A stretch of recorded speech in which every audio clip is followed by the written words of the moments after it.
Hello everyone, आज का हमारा क्वेश्चन है special positions in a binary matrix. इस क्वेश्चन में हमें एक m cross n binary matrix दिया हुआ है। ठीक है, m क्रॉस n सबसे पहले तो इसका मतलब कि ज़रूरी नहीं है कि हमारे नंबर ऑफ़ रोज और नंबर ऑफ़ कॉलम्स इक्वल ही हों। ठीक है, और बाइनरी मैट्रिक्स मतलब इस मैट्रिक्स में सिर्फ दो ही वैल्यूज़ पॉसिबल हो सकती हैं, या तो 1 या 0। इन्हीं दो एलिमेंट्स में से कोई एलिमेंट प्रेजेंट होगा इसमें। ठीक है, अब हमें एक पोजीशन ऐसी ढूंढनी है, मतलब स्पेशल पोजीशन ढूंढनी है। एक पोजीशन ऐसी होनी चाहिए जिसका उस पोजीशन पे value matrix of I J equals to 1। ठीक है, and all other elements in row I and in the column J are 0। मतलब अगर ये एलिमेंट 1 है तो बाकी सारे इस कॉलम में एलिमेंट्स और इस रो में एलिमेंट्स 0 होने चाहिए, तभी वो स्पेशल पोजीशन कहलाएगा। जैसे ये स्पेशल पोजीशन नहीं हो सकता क्योंकि इस मतलब इस पॉइंट पे जो इसकी रो है उसमें तो सारे जीरोस हैं इसके अलावा, लेकिन जो इसका कॉलम है उसमें एक 1 और है। ठीक है ना, इसमें एक 1 और है। तो इस क्वेश्चन को हम सॉल्व कर सकते हैं कि हम ट्रेवर्स करें, पहले जैसे हमें 1 मिले फिर हम चेक करें उस पूरी रो में कि कहीं और 1 प्रेजेंट है और उस पूरे कॉलम में कि और 1 प्रेजेंट है। बट ये बहुत ज़्यादा टीडियस सा टास्क लग रहा है कि बहुत ज़्यादा हमें ट्रेवर्स करना पड़ेगा, हर एक एलिमेंट के लिए पूरी एक उसकी रो और पूरा उसका एक कॉलम हमें ट्रेवर्स करना पड़ेगा, है ना।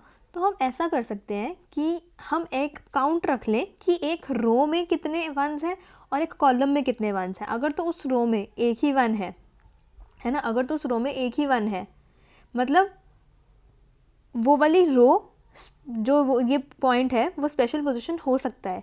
और फिर हम चेक करेंगे उसके कॉलम का काउंट क्या है 1s का, अगर उसमें भी 1 ही है तो मतलब ये एक स्पेशल पोजीशन है। ठीक है ना, तो हम एक बार इसको पिक्टोरियली कैसे करेंगे ये एक बार मैं आपको बताती हूँ कि मैं कहना मतलब समझा क्या रही हूँ। कि जैसे हमारे पास ये मैट्रिक्स है एक, ठीक है, ये हमारे पास मैट्रिक्स था 1 1 1 यहाँ पे थे और बाकी सारे ज़ीरोज़ हैं। ठीक है, ये सारे ज़ीरोज़ हैं हमारे पास।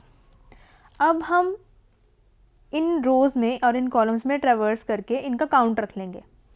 ठीक है ना, तो हम यहाँ पे एक अलग वेक्टर डिफाइन कर लेंगे जो देखेगा एक कॉलम में कितने एलिमेंट्स हैं।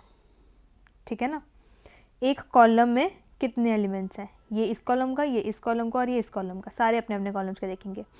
और ऐसे ही हम एक row matrix row vector define कर लेंगे जो ध्यान रखेगा कि इस रो में कितने 1s हैं, इस रो में कितने 1s हैं और इस वाली रो में कितने 1s हैं।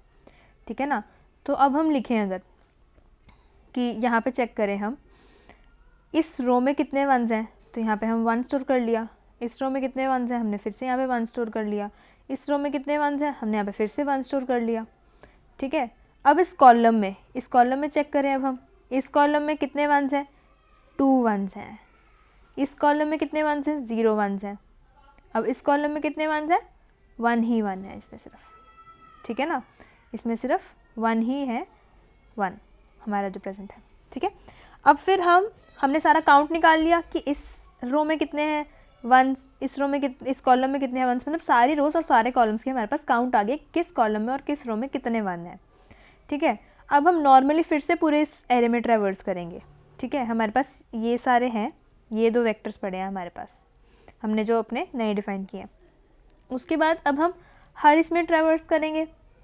ठीक है, हर इसमें ट्रेवर्स करने के बाद हम देखेंगे जैसे हमें 1 एनकाउंटर होगा तो इस 1 के कोरिस्पॉन्डिंग हम रो वाले में वेक्टर में देखेंगे कितने हैं 1s और कॉलम वाले वेक्टर में देखेंगे कितने हैं 1s। ठीक है ना, हम एक तो देखेंगे रो वाले में कितने 1s हैं और एक देखेंगे कॉलम वाले में कितने 1s हैं। तो हमने देखा कि इसमें तो 2 1s हैं तो ये एक स्पेशल पोजीशन नहीं हो सकता है। ठीक है ना, तो ये स्पेशल पोजीशन से कैंसिल हो जाएगा।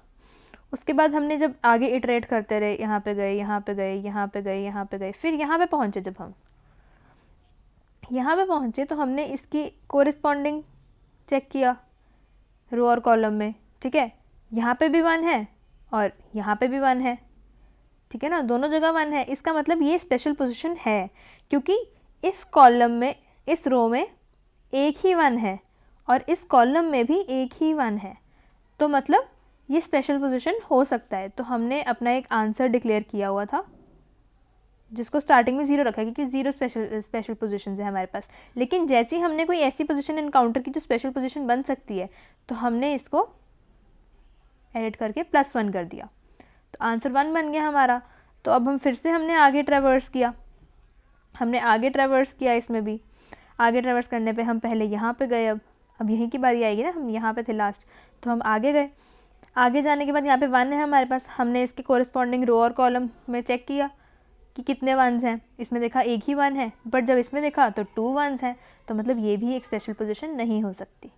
ठीक है, उसके बाद हम आगे ट्रैवर्स किए, 1 ढूंढा, 1 मिला नहीं, बाहर आ गए लूप से, आंसर की वैल्यू हमारी क्या है 1, तो हमने फिर रिटर्न कर दिया 1, हमारा आंसर 1 आ गया इसमें स्पेशल पोजीशन। ठीक है, हमने बस क्या किया कि एक रो में काउंट रखा कितने 1s हैं और एक कॉलम में काउंट रखा कितने 1s हैं। उससे हमें पता लग गया कि क्या वो पोजीशन स्पेशल पोजीशन हो सकती है कि नहीं हो सकती है, क्योंकि अगर एक कॉलम में और एक रो में एक ही 1 होगा तभी वो स्पेशल पोजीशन होगी, क्योंकि बाकी सारे तो 0 होने चाहिए, है ना। इसमें देख रहे हैं ना, बाकी सारे 0 होने चाहिए, तो इस रो में, इस कॉलम में और इस रो में एक ही 1 होना चाहिए। तो जब जब 1 होगा काउंट कॉलम और रो दोनों में, तब वो स्पेशल पोजीशन काउंट हो जाएगी। ठीक है, अब हम इसको एक बार कोड करके देखते हैं कि हम इसको लिखेंगे कैसे। ओके, अब जैसे कि सबसे पहले तो हमें चाहिए होगा कि कितने साइज़ का है ये मैट्रिक्स, तो सबसे पहले हम नंबर ऑफ़ रोज़ निकालेंगे। Int n equals to matrix dot size. ठीक है, फिर int m equals to mat के 0 का साइज़। ये मैं आपको हर वीडियो में समझा रही हूँ कि हम यहाँ पे मैट के 0 का साइज़ क्यों लिख रहे हैं ऐसे, क्योंकि जो 2D वेक्टर होता है उसमें पहले तो एक वेक्टर वर्क करता है, ऐसे एलिमेंट्स पड़े हुए हैं, ठीक है ना, और दूसरा वेक्टर होता है कि एक वेक्टर के अंदर एक और ऐसे वेक्टर पड़ा है, तो वो होते हैं 2D वेक्टर्स। ठीक है ना, तो अगर हम सिर्फ इस वेक्टर का सबसे बड़े वाले बाहर वाले वेक्टर का साइज़ निकालेंगे तो हमारे पास नंबर ऑफ़ रोज़ आ जाएगा। जब हम अंदर वाले मतलब उस पूरे मैट्रिक्स के एक एलिमेंट का, ये एक एलिमेंट है इस पूरे मैट्रिक्स का, ठीक है ना, तो इस एलिमेंट का जब साइज़ निकालेंगे तो हमारे पास कॉलम काउंट आ जाएगा। ठीक है, तो हमने इसलिए m equals to mat 0 dot size लिख दिया कि 0th कॉलम का 0th रो का कितने एलिमेंट्स हैं उसमें, तो हमने उसका साइज़ मिल गया। उसके बाद हमें 2 वेक्टर्स चाहिए जो काउंट रखेंगे हमारे एलिमेंट्स का कितने 1s हैं एक रो में, तो हम एक लिख देते हैं रो नाम का, और उसमें n साइज़ का बनाते हैं और उसमें सब जगह 0 डाल देते हैं कि अभी तक हमारे पास उसमें 0 एलिमेंट्स हैं, 0 1s हैं सिर्फ। ठीक है ना, ऐसे ही एक और वेक्टर डिफाइन करेंगे कॉलम नाम का, जो रखेंगे m साइज़ का, क्योंकि m कॉलम्स हैं इसमें, तो m साइज़ का रखेंगे। ठीक है, ये हमने डिफाइन कर दिया सब। अब उसके बाद हम एक लूप चलाएंगे, मतलब 2 नेस्टेड लूप चलाएंगे, इस पूरे मैट्रिक्स में ट्रैवर्स करेंगे। तो int i equals to 0, i less than n, i plus plus, then next for loop int j equals to 0, j less than m, j plus plus. Okay, अब हम देखेंगे कि अगर तो मैट्रिक्स के i, j पे 1 पड़ा है तो हम क्या करेंगे, रो वाले मैट्रिक्स में हम आयत पोजीशन पे, क्योंकि आयत रो में पड़ा है ना, तो रो वाले में आयत पोजीशन पे प्लस प्लस कर देंगे कि यहाँ पे हमें एक 1 मिल गया है, तो कॉलम की जेथ वाली पोजीशन पे हम प्लस प्लस कर देंगे। ठीक है ना, क्योंकि जेथ कॉलम में वो प्रेजेंट है 1, तो जेथ कॉलम का जो काउंट रख रहा है उसमें हम प्लस कर देंगे कि इतने एलिमेंट्स हमारे हो गए हैं। ओके, यहाँ पे हमने रख लिया काउंट। अब हम अपना आंसर फाइंड करेंगे, आंसर इक्वल्स टू 0 है।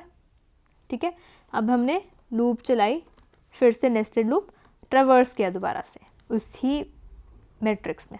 ठीक है, and I plus plus and for int j equals to 0, j less than m, j plus plus. ठीक है, अब हम इसमें क्या करेंगे, हम चेक करेंगे कि अगर हमारा जो मैट में i j है वो 1 के इक्वल है, और फिर हम चेक करेंगे अगर वो 1 के इक्वल है तो क्या उस पूरे कॉलम और उस पूरे रो में एक ही वही 1 प्रेजेंट है कि नहीं प्रेजेंट है।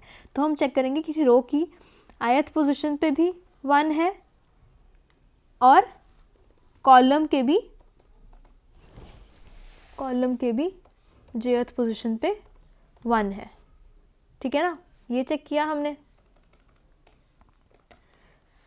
तो हमें इसमें क्या करना है, आंसर प्लस प्लस, हमें जैसे एक ही लाइन लिखनी होती है जब इफ़ के बाद या किसी फॉर लूप के बाद, तो हम इसके डायरेक्ट आगे भी लिख सकते हैं आंसर प्लस प्लस, कि मतलब हमें कर्ली ब्रेसेस लगाने की ज़रूरत नहीं पड़ती है। जब हम इफ़ में एक ही कंडीशन, एक ही चीज़ करनी हो उसके अंदर, ब्रैकेट्स में एक ही चीज़ लिखनी हो, तो हम डायरेक्ट उसके आगे भी लिख सकते हैं, ठीक है ना, डायरेक्ट उसके आगे भी लिख सकते हैं, हमें कर्ली ब्रेसेस लगाने की ज़रूरत नहीं पड़ती है।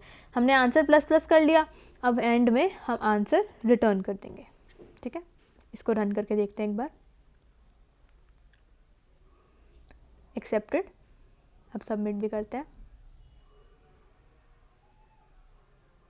Accepted. So thank you everyone.